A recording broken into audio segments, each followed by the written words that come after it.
Boa noite, turma. Tudo bem? Turma, o tema da aula de hoje vai ser o comparativo entre as três principais topologias de retificador e filtragem capacitiva.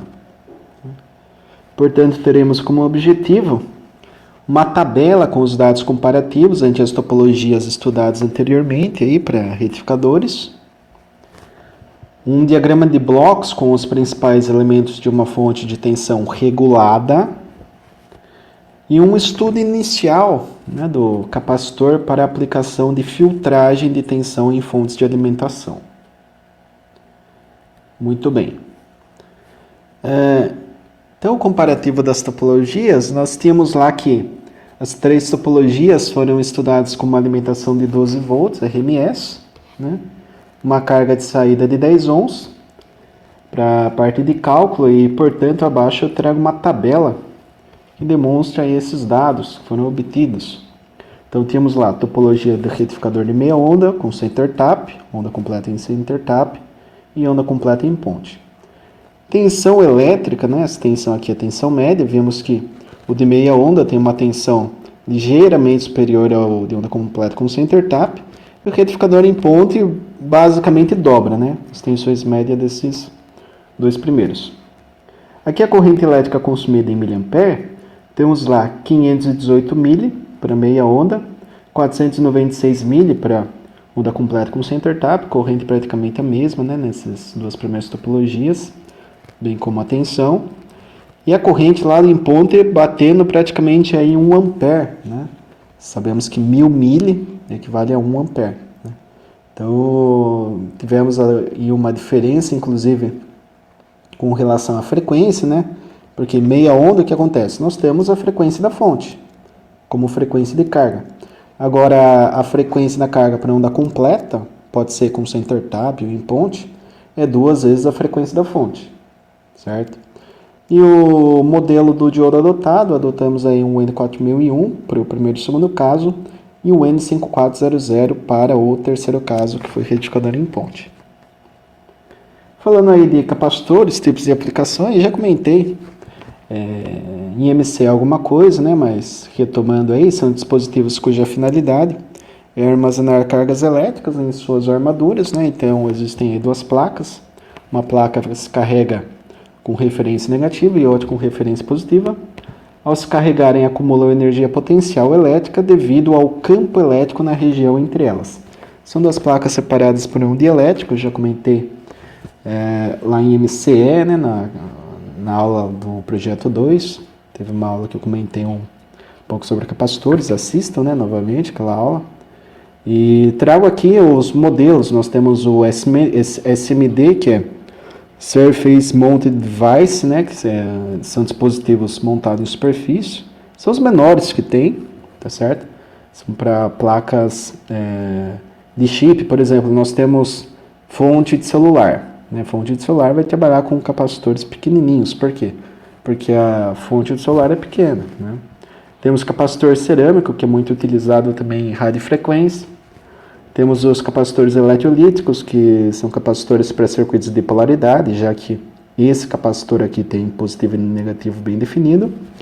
E o de poliéster aqui, ele não tem uma polaridade bem definida, utilizado aqui em corrente alternada, como, por exemplo, em dimer, podemos estar utilizando esse tipo de capacitor para controle de potência, através de um dispositivo chamado de dimer, que é basicamente aquele dispositivo que controla a velocidade de ventilador, Uma das suas aplicações é essa.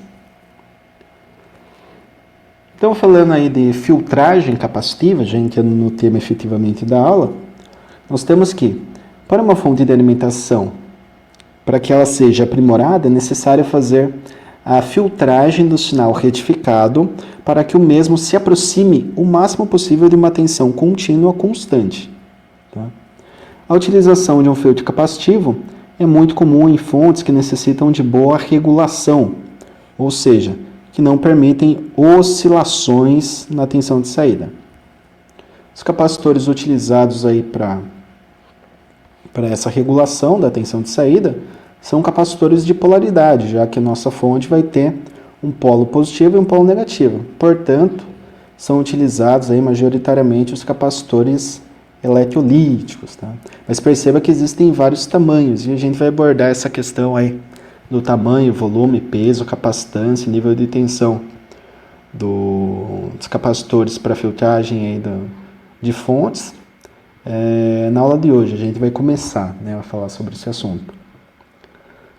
Muito bem. Então nós temos um diagrama de blocos que é mostrado, mostra aí as etapas do processo na construção de uma fonte, né? Fonte de alimentação é basicamente um conversor AC/DC, né? Conforme eu já comentei com vocês lá em MCE, né? Fizemos uma simulação disso aqui.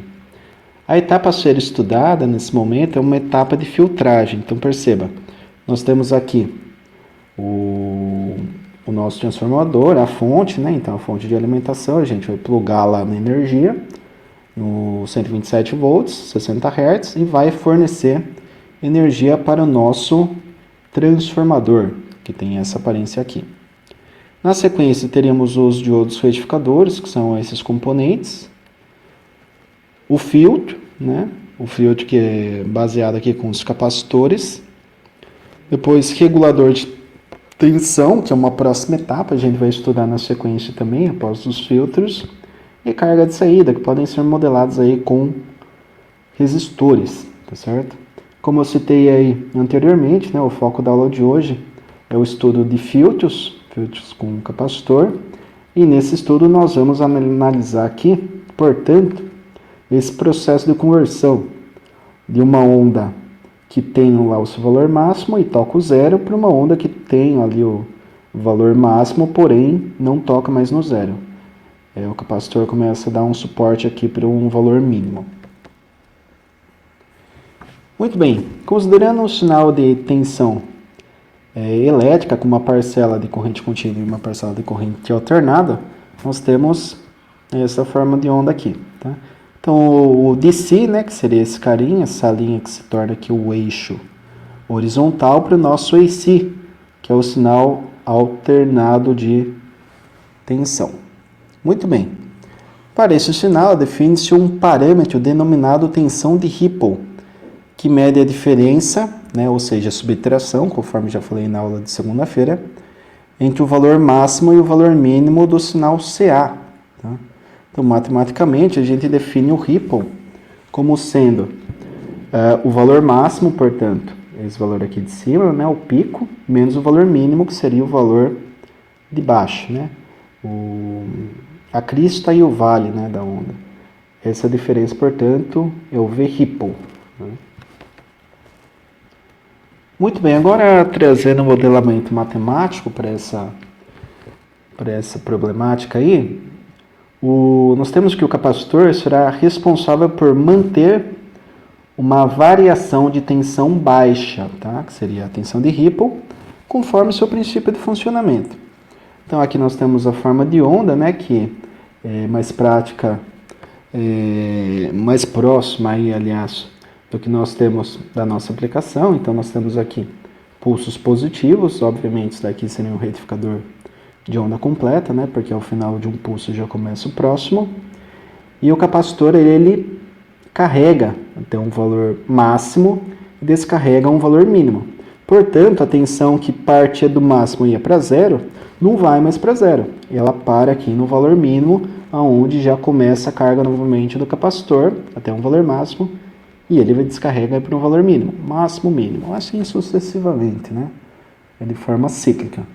O que interessa para nós é definir esse VR, que seria a tensão de Ripple.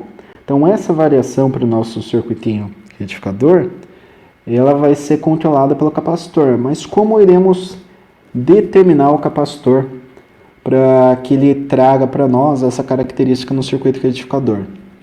Nós temos que partir da definição mais básica, né? Então, a corrente no capacitor é a capacitância, né? Ou seja, a capacidade de armazenamento de carga, vezes a variação da tensão no tempo. Agora, para análise de filtragem em retificadores, tem-se que essa variação de tensão é chamada de tensão de Ripple, tá? Que é do máximo até o mínimo, conforme vimos no slide anterior. Só que essa variação de tensão é com relação a uma variação de tempo. Variação de tempo lá da física é tempo final menos tempo inicial. Como nós ligamos o circuito no zero e terminamos um ciclo no período, essa variação aqui é o próprio período da onda, tá? Então seria esse T aqui, né? Esse T aqui seria da fonte, o período dessa onda pulsante seria esse T sobre 2, que seria o período da fonte dividido por 2. Muito bem, então a corrente do capacitor, como ela vai ser uma corrente que vai ter uma pequena variação, nós chamamos de I maiúsculo, né? I maiúsculo é quando nós trabalhamos em termos médios, IC é quando trabalhamos com valores instantâneos, e esseão vai ser a tensão média dividido por RL, lei de Ohm. Portanto, se eu substituir, né, o V médio sobre R no lugar do I, nós temos isso daqui, do lado esquerdo. E do lado direito teremos o quê? Delta VC, tensão de Ripple, delta T é o próprio período.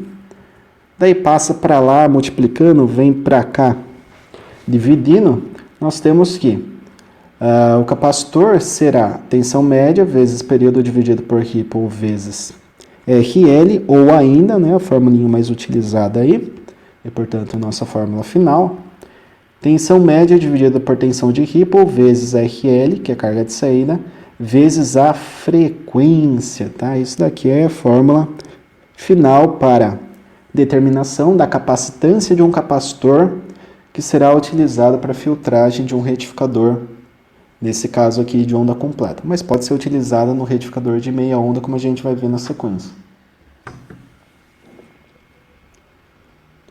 Então, voltando ao comparativo lá das topologias, nós temos aqui algo interessante, né? Vimos que o retificador de meia onda, ele tem uma tensão média e uma corrente média superior ao retificador com center tap, né?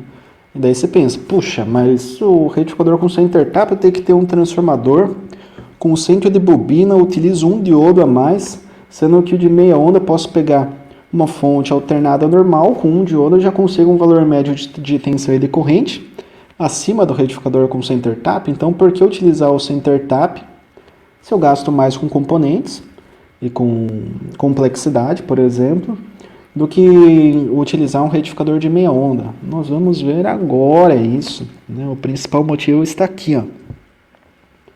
A capacitância para um retificador de meia onda será o valor médio, né, da tensão de saída dividido por V Ripple vezes RL vezes a frequência, tá? Só que essa frequência é de fato a frequência da fonte, ok?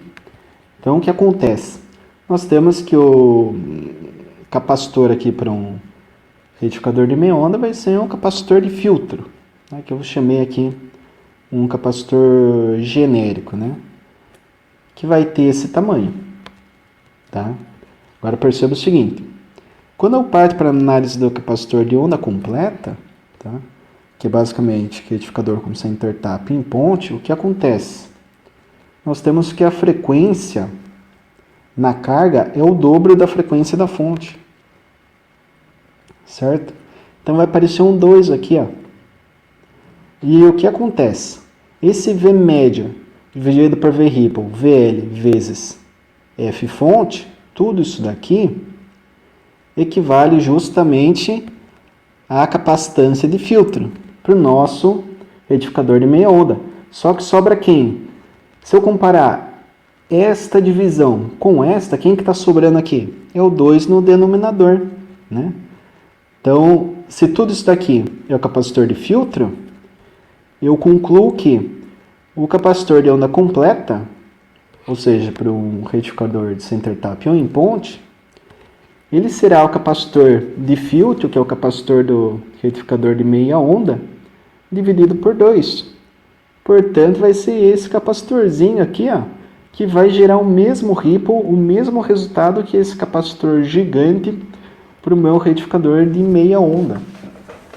Então, a explicação prática e técnica, né, do porquê não se utiliza retificador de meia onda Embora essa tabela traga aqui uma falsa sensação de que ele estaria superior em termos de desempenho de tensão média e corrente média de saída com relação ao retificador de onda completa como center tap, isso é uma mentira quando a gente traz aqui o projeto de capacitores, porque essa primeira etapa é a etapa primária do circuito de uma fonte. Nenhuma fonte de média para alta qualidade vai parar aqui. Se for uma fonte de baixíssima qualidade, para por aqui, o retificador de meia onda está ótimo, né? Mas ele teria outros probleminhas, né? Que não, como descontinuidade de corrente, enfim. Então, o que acontece? A frequência, ela é um ponto aí preponderante para que tenhamos um projeto de field capacitivo bom, né? Então, esse capacitor, ele é maior, mais pesado, então, em vez de eu ter ali uma fonte pequenininha, leve, com um capacitor pequeno, eu teria um capacitor enorme, sendo que se eu utilizasse aqui apenas mais um diodo, né, eu poderia ter aí um resultado melhor em termos de filtragem capacitiva. Tá certo, turma? A aula de hoje a gente vai finalizar por aqui. Hoje não vai ter lista de exercícios, porque eu conversei com o Diego. Ele vai avaliar vocês essa semana, né? Ele vai passar aí uma tarefa para que vocês executem na parte de laboratório. Então, hoje não vai ter lista de exercícios. Foi mais uma aula um pouco mais informativa, né? E na semana que vem a gente vai dar continuidade a este tópico e vamos trazer aí as análises efetivas, né? De como seria um field capacitivo para o retificador de meia onda, de onda completa com center tap e retificador em ponte, né? Que a gente analisou anteriormente aí nas aulas, né? Fizemos aí o projetinho, os cálculos de valor médio para tensão, para corrente e dimensionamos inclusive os diodos. Certo, turma? Grato a todos, bons estudos, até!